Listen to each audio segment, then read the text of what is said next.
Hello, hello, everyone. Ooh, oops.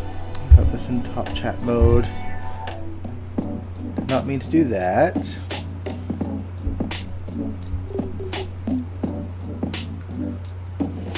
Huh.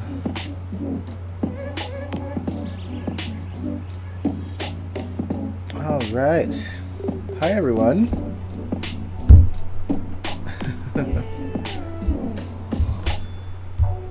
It's been what? In less than 24 hours since I've seen you last? Well, no, it's been a little bit more, probably. Seen you guys Saturday afternoon, for those of you that tuned into the final Ice Princess live stream. Hey, Money Mac. Hey, Brooklyn. Hey, Kaiwan. Ooh. Just getting my bearings, guys. Sorry. I am bloody exhausted. I'm tired as hell. I took the doggo with my mom to the dog park. And it just knocked the wind out of me, honestly. I fell asleep, took a nap, then I didn't wake up till like less than an hour before I was going to originally live stream. And so I had to really quickly put together just like bullet points of what I want to talk about today. And hey, Sandy. So yeah, it's a little bit more of a little less structured of a live stream, but I am here regardless. I'm sure you guys can hear the tiredness in my voice. Don't worry, I'm not sick. I'm just tired, guys. But yeah, welcome to the General Hospital After Show. I'm your host, Dion Gabriel. Yeah, and we'll just jump right into it. There's a lot to talk about. I don't know what I want to talk about first, you guys.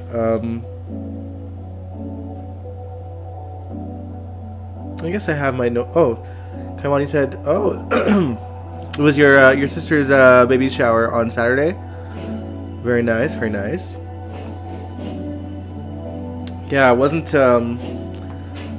my ideal day to do a live stream, but kind of had no choice.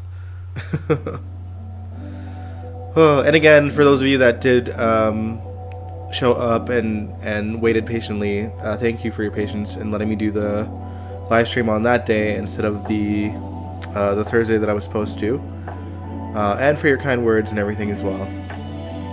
But yeah, let's get into it. So the first bullet I have in my notes is about Maxi choosing Spinelli, which we talked about on Monday's stream, because we ended up streaming on Monday instead of Sunday. But yeah, she chose him, and I'm not surprised by that.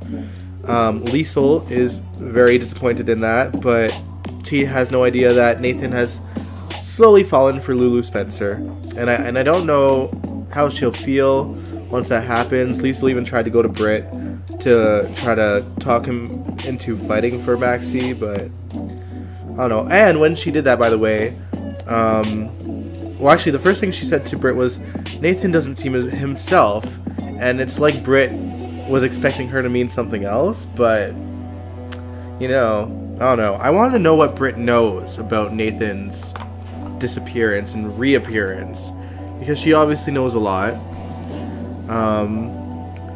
Once Maxi turned Nathan down, he went to Lulu and was like, we have a chance.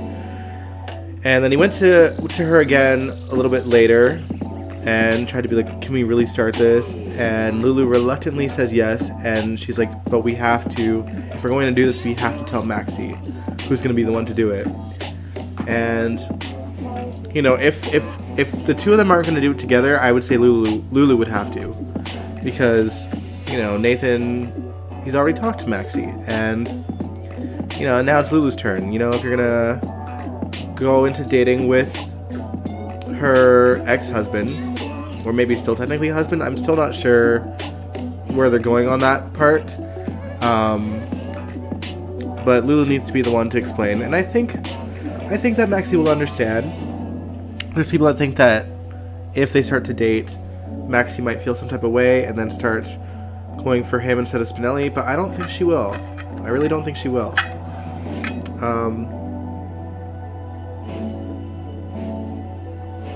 Sorry.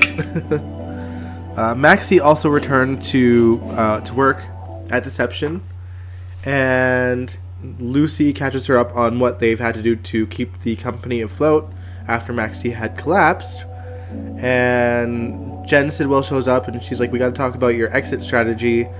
And Sidwell puts his foot down like, I'm not going anywhere, I have a contract. And Maxie's not really, she's like, no, she's not for this. She's like, you know what, we're not done talking about it. And Sidwell is not thrilled about that. Clearly he didn't expect Maxie to wake up. And I'm worried about her, honestly. I feel like there's a chance that he'll go after her again, because, you know, we learned this week that he's really good at manipulating people, and he has his ways to go after people if they don't do his bidding. Money Matthew said, as much as I loved the scenes with Spixie, Spinelli is going to get his heart broken in the long run. Nathan and Maxie will reunite. I don't know. I don't know. I don't believe that, honestly. I mean, I'm not saying that it's not possible, but I don't know. This show just has such a way. Hey, Angel. This show has such a way. Whenever they bring back like certain characters that were in very popular couples, they don't put them back together. And we've seen that with Lulu and Dante even. Twice, I think. They brought Dante back only to like put Lulu into a coma the first time, and then, you know, Lulu comes back finally, and they don't put them together again. And Dante seems to be leaning towards someone else now, which we'll talk about in a moment. And I don't know, I just don't see it happening.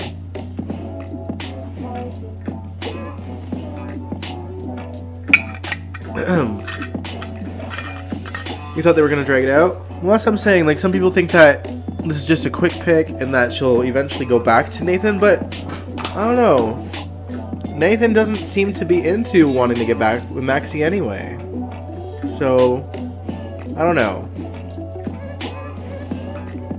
That's what I'm thinking. Like, you know, Nathan could have just went back to Maxie, but he wants to be with Lulu. So that's why I just don't know if they'll get back together if Nathan has feelings for Maxie anyway. I mean, Nathan has feelings for Lulu anyway.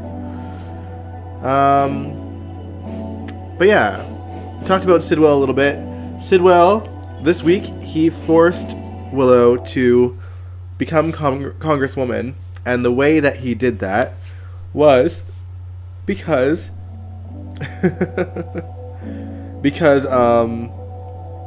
he is the one that Willow got the drugs from to do what she did to him.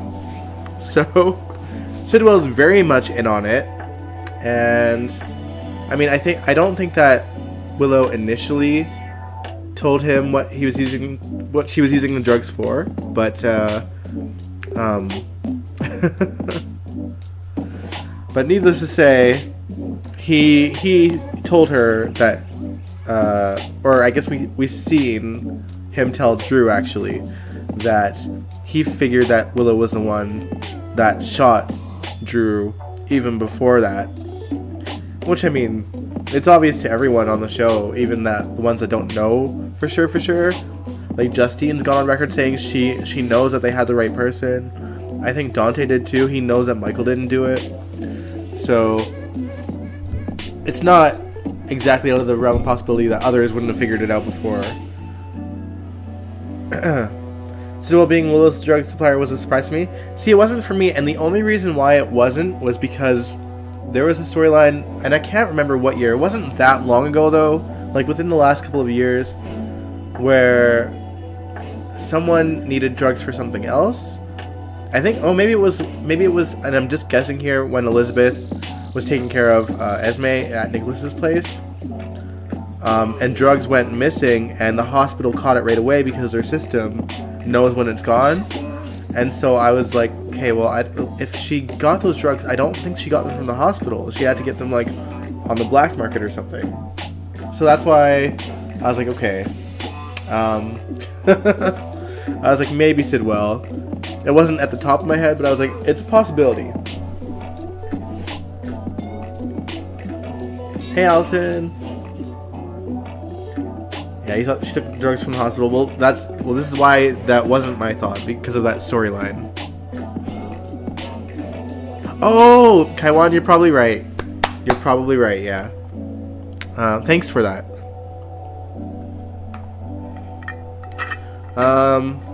But yeah. So, I love that when Sidwell went to go talk to Drew, he was blinking in Morse code, and I caught that when he was doing that for Alexis as well. But Sidwell's the one that picked up on it, so apparently Alexis doesn't know Morse code. Because it's like, I'll do it in taps, even though he's doing it with his eyes. It's like... But obviously he had to do it much slower because he's blinking. Hey, Brooklyn. Good to see you in the chat.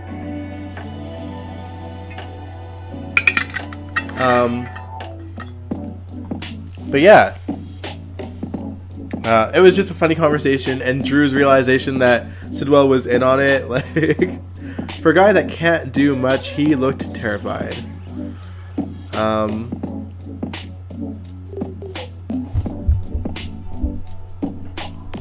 Why isn't Jordan helping out? I thought about that, Kaiwan. So just to kind of add more to the story, or go into, or give context to Willow becoming Congresswoman, Alexis was Laura's choice. And obviously there's the factor that Jordan worked, in some realm of government before and would be a likely candidate. And it also seems reasonable that Sidwell might go with Jordan, but the reason why I'm thinking he isn't, and I don't know this for sure, but I think that potentially he might be on to Jordan. Like, he's probably just keeping her close and playing her like a fiddle, because he doesn't seem to be dumb, So maybe she's not as undercover as she thinks she is. I agree, Angel.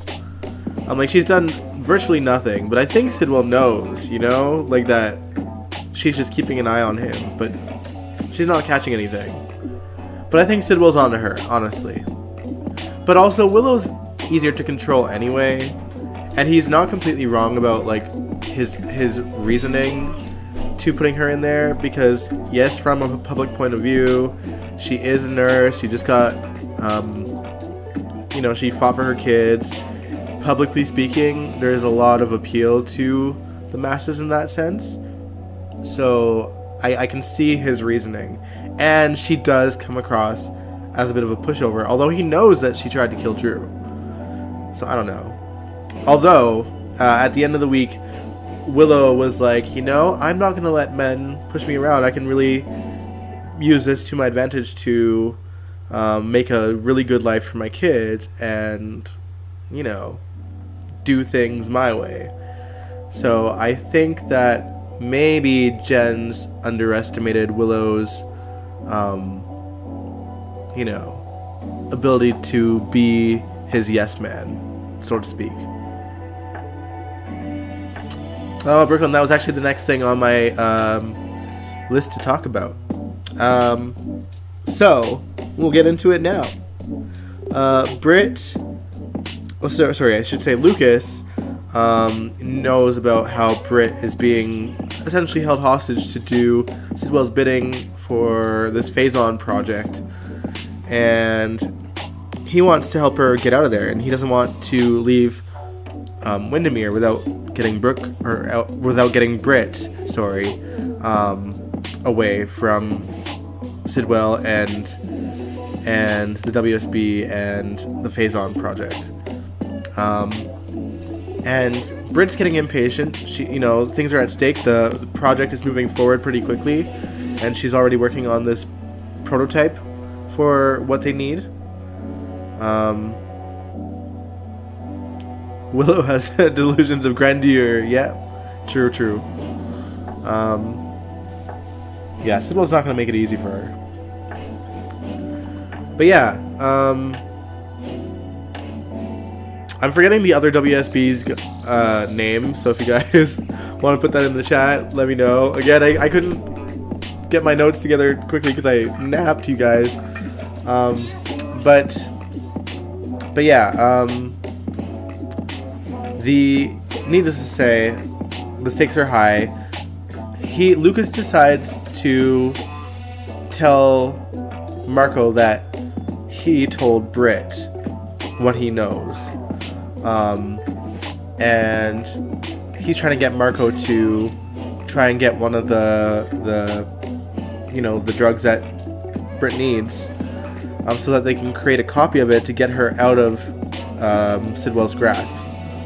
And he says that the other WSB agent would know if one goes missing. He'll know. And so my fear is that either Marco or Lucas aren't going to make it out alive. Last week, I think, or the week before, Sidwell clearly had no qualms about killing Lucas if he needed to. But I think if Marco betrays him and he gets wind of that, I don't think he'll think twice about killing his son either. So, because, it's his son betraying him. So, yikes.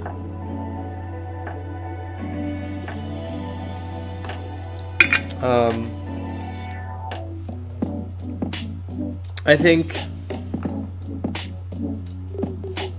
I turn to Brad real quick. I mean, he's in a tight spot for sure. He loves Lucas, that I don't doubt. And now he's going to risk the both of them just to get Britt out of there. And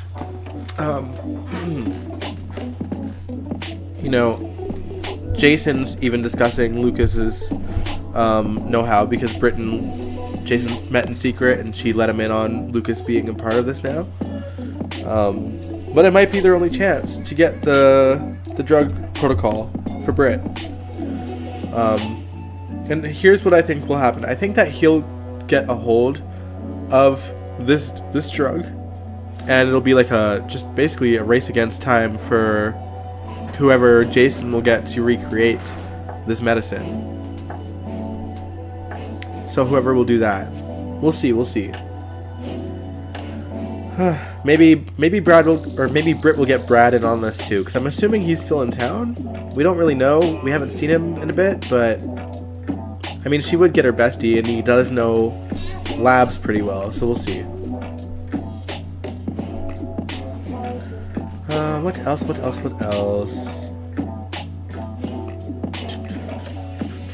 Oh, okay.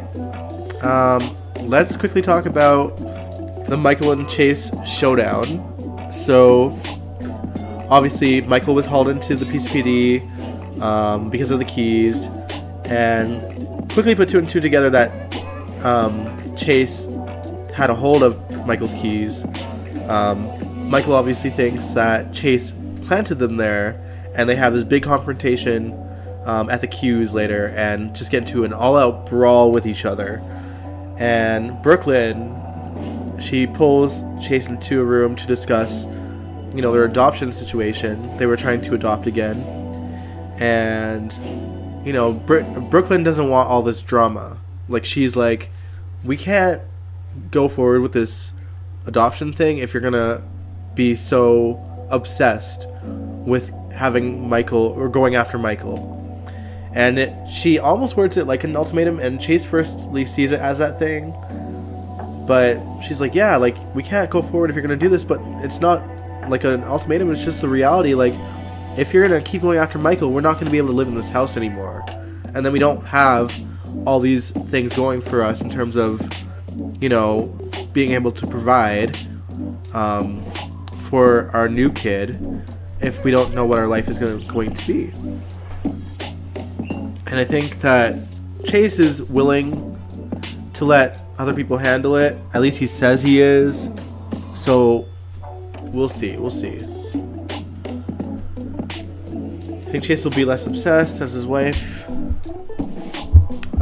It's understood that he still cares about Willow. I mean, he's wrongly still obsessed with Willow. He's trying to protect her ass as if she ain't, a cold-hearted attempted murderer. Willow's a psycho, and he's gonna learn the hard way eventually.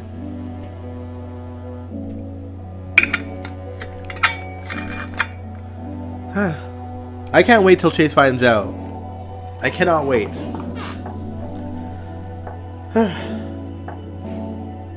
What else to talk about? Ooh, let's talk about Rick. So, obviously he's been getting really close to Sunny lately, giving him advice because, recently Justine and Sunny kissed, and he's just making sure that he's wary that she could be playing him. But we know that she's catching feelings for him. It's just what happens on the show.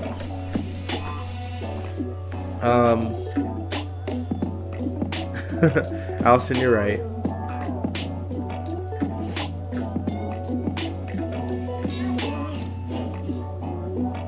Yeah, same here, Sandy. But yeah. Yeah, let's talk about Rick. So, Alexis and him had a conversation about just why he's, being close to Sunny. And he basically says, like, he's lived his life on this petty vendetta for so long. And he realized that if he were to die, the only person that would miss him is Molly. And basically, he says he's lonely, and he wants to have people in his life that would genuinely miss him. He's trying to get back together with Elizabeth because she potentially could too, and she sees the best in him. And he's trying to settle his differences with Sunny, and working hard to have people that Sunny is related to that he could care about, see him as someone worthy of caring about. And I suppose the question is,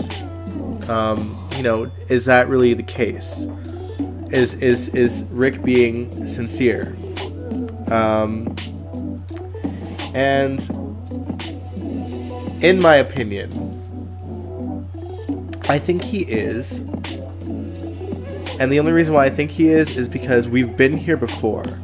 And this is not the first time he's genuinely wanted to let go of this vendetta and move forward and, sort of turn a new leaf, essentially. But my worry is that something will happen. Because it always does. It's like,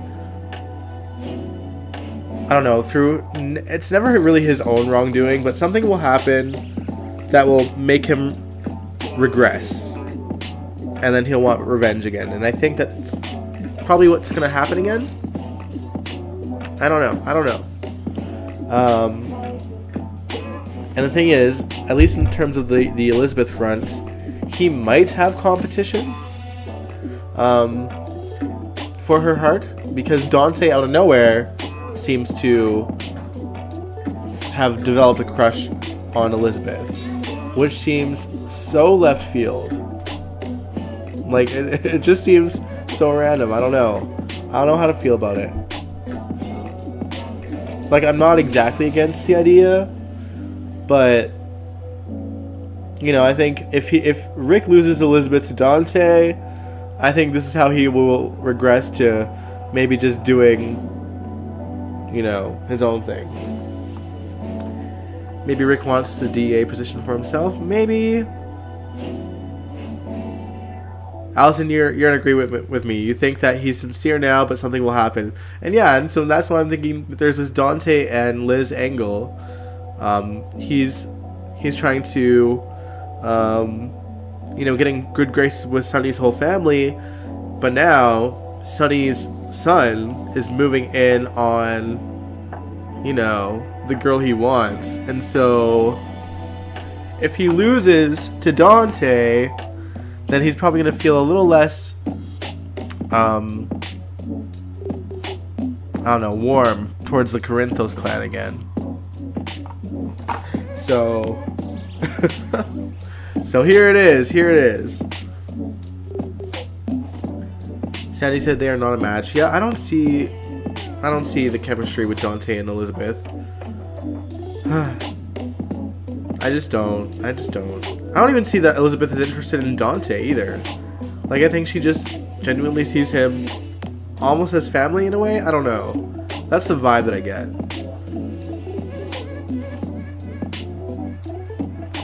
We'll see. We'll see.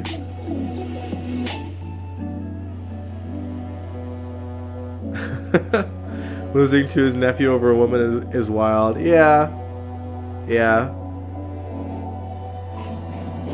Allison, you still want Dante and Lulu? Yeah, I kind of did too. Like, the Nathan thing is left field. And Nathan and Lulu do make sense to me. But yeah, I wanted Dante and Lulu. Like, I wanted Dante to grieve properly for Sam. And then slowly fall in love with Lulu again. Nathan is a fraud. He could be. He could be. I think people want Liz to have a legit story. So do we. Like, so do a lot of people. So do I. But the writers never seem to give her one.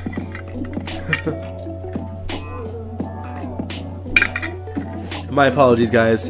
I'm a little stuffed up because of allergies, but it's not sickness, it's just life for me. And I napped without taking any, and I needed to rush to do this live stream. So apologies for my voice. He's not really Nathan. I think he is really Nathan. But there's just other things that has messed up his brain. Like, short of them creating the same scar in the same place where he had the bullet, and somehow, you know, faking his DNA and his memories. Like, he's not misremembering things of his past with Maxie or anyone. Like, there hasn't been any blip with his memories with people in Port Charles, but I think there's someone else's brain in him as well. So we'll have to see.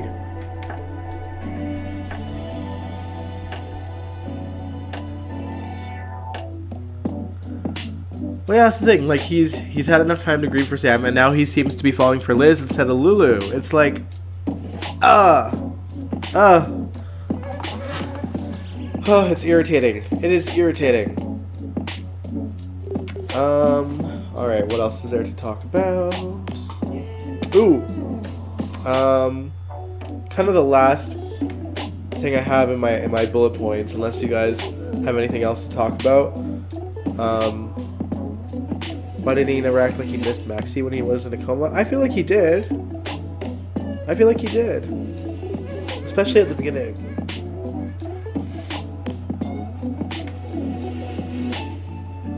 Oh, maybe Brooklyn. Okay, so my last point that I have here, Isaiah putting Trina in her place. I loved it.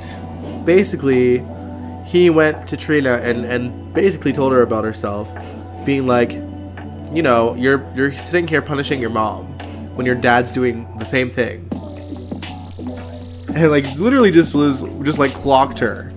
Like, this isn't about, you know, being mad about your mom cheating, like, because they're not divorced yet, and you have nothing to say about Curtis and Jordan being together. You're not finished punishing your mom. And I was like, yes, thank God, because, like, Trina has been childish when it comes to Portia. Truly. Like, it's like she's fighting for this baby to put Portia and Curtis back together. They don't want each other. And it's like she can't accept that. Like, your dad is sitting there dating someone else, and you want Portia to what? Be alone? Like, they were too destroyed by what happened. They're not getting back together. They don't want each other. This baby isn't going to change that. So it's like, I don't know, acting like a child about Isaiah. Allison, you like Isaiah? I do too. And I'm glad that he took it upon himself to pay Trina a visit, because, you know, Portia speaks so highly of her, and it's like, well, why is she just being so distant then? If she's this girl that you love, What's the problem here? Yeah, they really were toxic. They were. And so when someone finally told Trina about herself, Trina went to her mom and apologized. And I am happy about that. You know, they've built a relationship again. Obviously, it'll still take her a bit of time to warm up to Isaiah.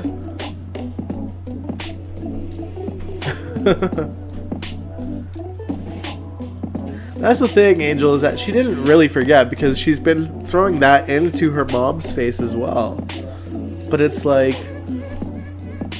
you know, she's punishing her for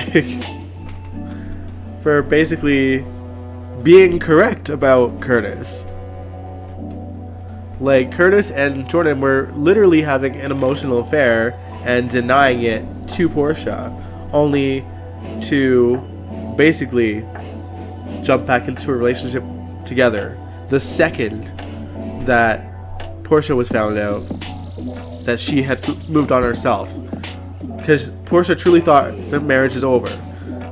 Curtis was there hanging out with Jordan every chance that he got.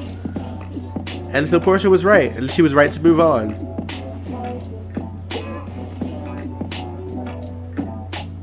Yeah, Trina really needs her own life. Like, can't you just, like, focus on, like, your school and your boyfriend? Do that. It's true, Angel. But yeah, those are my thoughts on the show this week. Now that we're done reacting to the Ice Princess storyline, no more Wednesday streams for a while, until May, and we'll move on to the next Luke Spencer related story, which will we'll look into closer to May about which one we'll do next. But yeah, other than that, that's all I gotta talk about. I'm gonna end the stream and take some allergy pills so that I don't sound like a stuffed up ridiculous guy. But yeah, thanks so much for tuning in. Again, thanks for your patience this week. It's not been an easy week. Yeah, we discussed that when we did the live, when we started in February, that we're only going to do it in sweeps months. February, May, November, and probably like August. Yeah, all the sweeps months is when we're going to do reactions to classic storylines.